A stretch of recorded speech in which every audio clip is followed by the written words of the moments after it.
Welcome to the 4th edition of Irish Rugby TV's weekly magazine show, where we go behind the scenes with the Irish teams and report on the big events of the week in Irish rugby.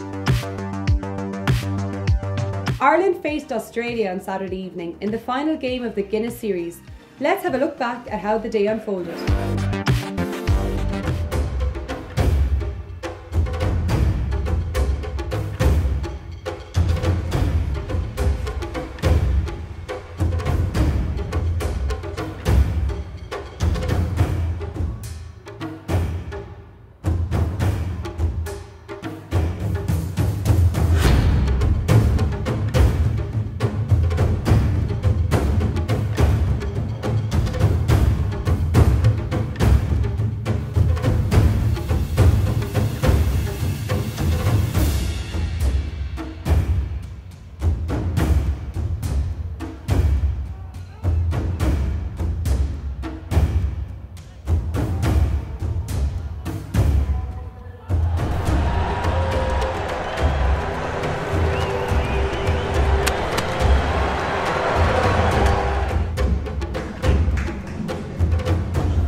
The problem is the tackler.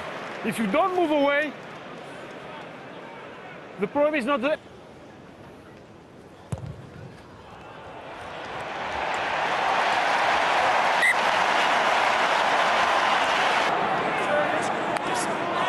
No, it does. No, use it.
Substitution for Ireland at half-time, number 21,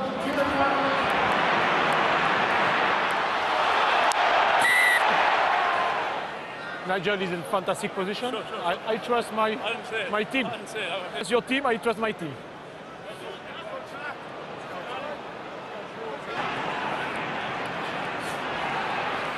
play on. Yeah, nice.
Andrew, what a way to end the series, a fantastic win.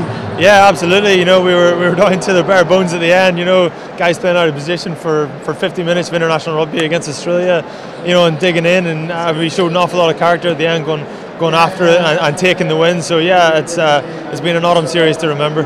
Incredible year for Ireland, beating the 3 Southern Hemisphere teams, never been done before. Yeah, I mean, this is a side I think has a lot of potential, can go and do big things, you know, and it's you know, it's great. We've got a big opportunity going into Six Nations in February. You know, just take a few people on and be confident in what we can achieve, because we've done it here, we've done it against the world's best, and it's exciting to be a part of this. We do it the hard way though. Do you think Joe is going to deliberately pick players out of position from now on?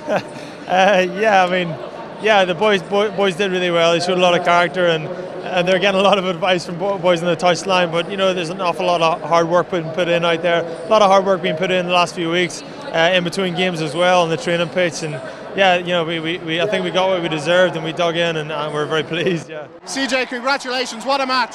Unbelievable. You know, I think we were a bit disappointed from last week, and we just said, look, we can work as a collective together with a few injuries out, and I mean, second half a few boys got injured and everyone just stepped in, you know, and it just shows the depth we have, you know. Our forwards were like human wrecking balls in the second half. Yeah, it's good to get some front ball from the backs, you know. They do the hard work and then we just run around the corner, you know. So it's just the way that we've worked the whole series together, you know, and we stood up as a team together today again, and it just shows what the boys can do, you know. Conor, that was a sweet one. Yeah, unbelievable. Jeez, just to give it to Rory, it was great that we got a win for him. No one deserves it more. He's, like I said during the week, he's a very, very liked character around the squad, and everyone respects him. And you know, it probably dragged us through the last 20, maybe even the second half, because that was very difficult. We were chasing shadows there for a while, but you know, this team has a lot of heart, and very proud to play for this team. It's unbelievable atmosphere we have at the moment. So yeah, unbelievable way to finish the November. We certainly know how to dig deep when things get tough, don't we? Yeah, absolutely. And I think, like I said, you know, we have a great buzz around the squad. Everyone gets on so well, and we play for each other here. And I think that shows in our performance. You know, second half wasn't too pretty, but we grounded out. It was brilliant. And the support this November in Chicago and here in Aviva Stadium, it's been fantastic. Yeah, it seems to go up and up every game we play. And what a start in Chicago, you know, and it just grew from there. So yeah, look, we enjoy coming out here all the time. The week builds up to these days, and you know, the crowd never ever let us down. Garry, congratulations, a fantastic end to the November series. Yeah, brilliant. It was a bit close for comfort. I mean, a couple of early subs, I suppose, a few injuries, but that's really dug deep, and you know, I felt lucky to be out there with the rest of the boys. We really had to rejig our backline there, didn't we? Yeah, we did. You know, I mean, Joe and the coaching staff has everyone prepared, and the subs especially, you know what I mean, that they got to be ready to fill in at any stage, anywhere. So thankfully they came on and really delivered and helped the boys that were already out there. You've got a great taste for it now in the Guinness Series this November. You're looking forward to more? Yeah, I just got to enjoy the moment at the moment, right now, and be here in front of a packed crowd. It's pretty special for myself and my family and friends. So yeah, over the moon to be here, and I'm not going to think too far ahead, to be honest, from now. Ireland women welcomed the New Zealand Black Ferns to UCD yesterday. Here are the highlights from the game.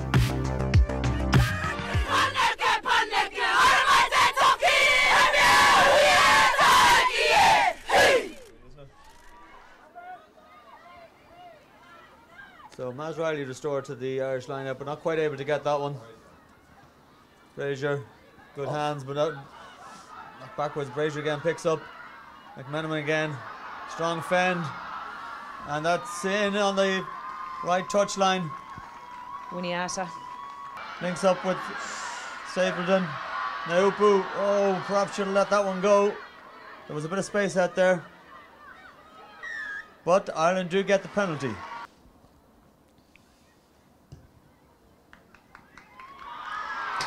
So Nora Stapleton does the needful, slots that one over, and the gap now is down to 2.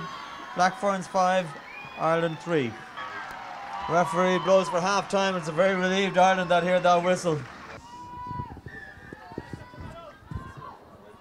Huge space on the outside for the Black Ferns if they choose to go there. They do. Brazier, Chelsea Ali, lovely spin pass. That'll be Winiata going over.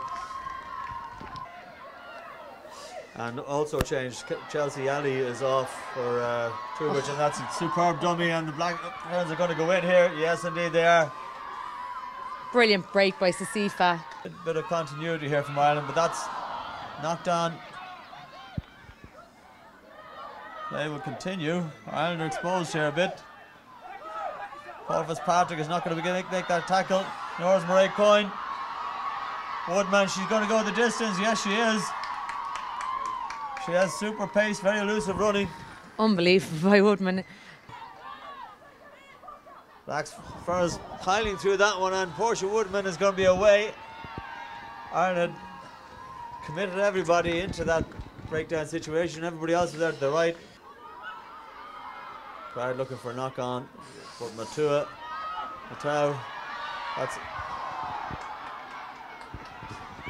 That's unbelievable running and fending off from Matau. Brazier now, huge options here. Decides to step back inside, goes herself, and she steps all the way under the sticks. But she does retain possession. Neil lines, rumbles for an extra metre or so. Paula Fitzpatrick again. Offload if they can get it out here. There must be a try on. Claire McLaughlin, Niamh. She needs to get the pass away. Yes, she can. And Ireland do make it into the corner. Brilliant sustained pressure by Ireland, using the forwards, moving it out the backs, using the forwards again, and a brilliant try in the corner by Niamh Kavanagh. You know, it's a great finished game. We said they had to come back down and play down here, and they did just that. Briggs, not quite. Just comes off the post. Sarah Cox blows the final whistle, and the match concludes. Black Ferns 38, Ireland women 8. Niamh, New Zealand showed why they're the #1 team in the world today, didn't they? Yeah, look, I think we're able to live with them for certain parts, and then any small mistake, a bit like Canada, they just punish you for it, and that's the standard that we want to be at. That's the standard we want to get, and you know, I'm really proud of the girls. I'm really proud of the performance, and there's plenty of positives to take that. I think there's more positives than negatives, and I think we can go into the Six Nations now in a good frame of mind. We've come up against the 3 best teams in the world, England and Canada and New Zealand this November. Fantastic experience, fantastic opportunity to build a squad. Absolutely, and look, I know the results haven't gone our way over the last couple of weeks, but it's weird. There's a good buzz starting to happen within the squad. We're very confident in our own ability and with coaches, so I think there's a great togetherness. So yeah, look, obviously the results haven't gone our way, but it's been loads to work on. We've blended in a couple of new caps, tried out new combinations, and look, if we can live with them for certain parts, and it's just about a matter now of just tidying up things, and hopefully now we can, you know, if we meet them again next August, I don't think we'll fear them. Nora, we said this November was all about development, and we've played the top 3 teams in the world. The lessons we've learned? We've learned loads of lessons. You know, we've learned some positive ones, but some negative ones. But it's all about going away and fixing things. Obviously, we're a little bit disappointed today.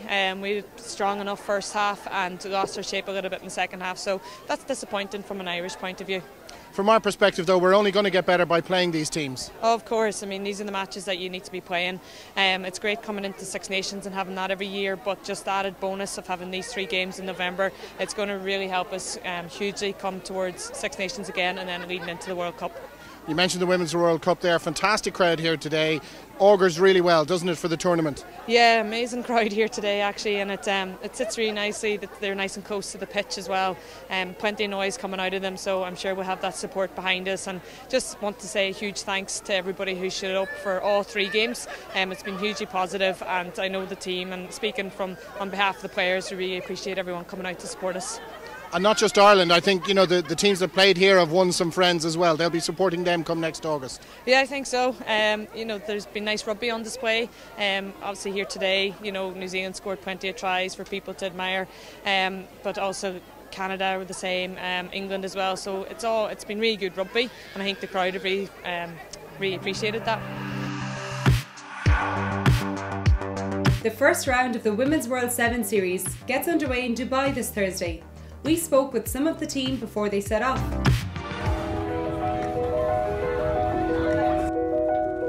Lucy, we're back in this wonderful setting of Dubai. Another World Series about to begin. How are you feeling and how are you set? Yeah, just really excited to get back into the new season. It's been a long off season for us since June, so we're just excited to get back on the field, and we're really hoping to compete strongly this year. You had some interesting things in the off season. You were in Conor McGregor's gym out in Straight Blast, and you've had some good sessions with visiting French and English teams as well. So your preparations have gone well. Yeah, it's been a great off season for us. It's given us a chance to work on some of the things that we looked at from last year. We've worked massively on our fitness and our strength, and it was also cool to look into different sports, and yeah, it was cool to get into Conor McGregor's gym too. And just looking into the 2 days, we've Fiji, we've France and we've New Zealand in our pool, so a tough group. Tough group, 3 very strong teams, 2 teams which we met last year. We didn't actually meet New Zealand last year, so it's going to be a tough pool, but we definitely feel like we can compete. All we can do is control our own game, and I feel like we've strengthened a lot of some of our weaknesses from last year, so I'm really excited to play all 3 games. It's going to be tough. It's great to have 3 Irish teams in Dubai for the Sevens tournaments. The men's are here competing in the invitation, and our women's development team will be in the invitation as well. So for them, it's just a little bit more exposure to the game of sevens. They're strong competitions, and our teams will be extremely tested because of the competition that they've got to play against. So it's sort of, I suppose, the start of the season for them, and particularly for our boys who are leading into the preparation for the Grand Prix series in Europe in June and July. And it's a bit of a change, men's team coming in. A lot of the guys would have been involved last year, have actually moved on to provincial setup, so looking forward to seeing the new guys out there. Yeah, absolutely. Well, that's part of the program. You know, it's great to see the boys move on to 15s and Pro 12 contracts and what have you. And it's a new building season for us now. We've got a number of new exciting players, so we're looking forward to how we perform this weekend. And then our women's team are back on the World Series for the 2nd year in a row. How important is it that we get off to a good start, and also that we build on what we did last year? Yeah, well, it's really important to get off to a good start. We've got a really difficult pool in New Zealand, France and Fiji, so you know, we're hoping to perform really well in those first 3 games come Thursday and see where we're positioned for Friday. But the girls have had a really good off season. They're keen and they're excited about this tournament. You know, it's a great tournament, and they enjoy the atmosphere here, and they're looking for a really good performance. All tacklers must attempt to grasp the ball carrier in executing a tackle. Shoulder only tackle. Shoulder first tackle, where there is a late or no attempt to grasp the ball carrier. And stiff arm tackle are not permitted and will be sanctioned. The aim is to reduce the risk of injury by removing these dangerous and illegal tackle situations from the game. To recap, all tacklers must attempt to grasp opponents in executing a tackle. Shoulder only, shoulder first and stiff arm tackles are not permitted. There will also continue to be a strong focus on high tackles, lift tackles and tackles in the air.